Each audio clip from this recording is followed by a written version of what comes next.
अस्सलामुअलैकुम दोस्तों, आप देख रहे हैं माई टेक्निकल नेटवर्क, हर मसले का आसान सलूशन। आप कभी जल्दी में होते हैं और मोबाइल की बैटरी लो होती है, चार्जिंग पे लगाते हैं मगर फोन बहुत स्लो चार्ज होता है। फोन जब चार्ज हो रहा होता है तब भी कुछ चीजें बैकग्राउंड में चल रही होती है। वाईफाई ऑन होता है, मोबाइल सिग्नल्स एक्टिव होते हैं, नोटिफिकेशंस और ऐप अपडेट्स भी चल रही होते हैं।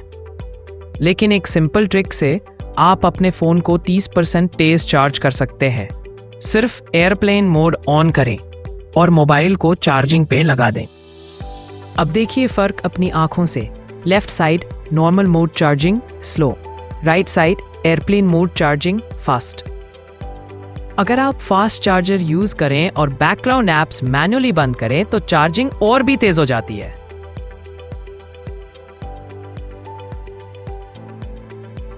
तो दोस्तों, आज की ट्रिक कैसी लगी? अगर आप भी ट्राई करेंगे तो कमेंट में जरूर बताएं और हाँ, चैनल को सब्सक्राइब करना ना भूलेगा।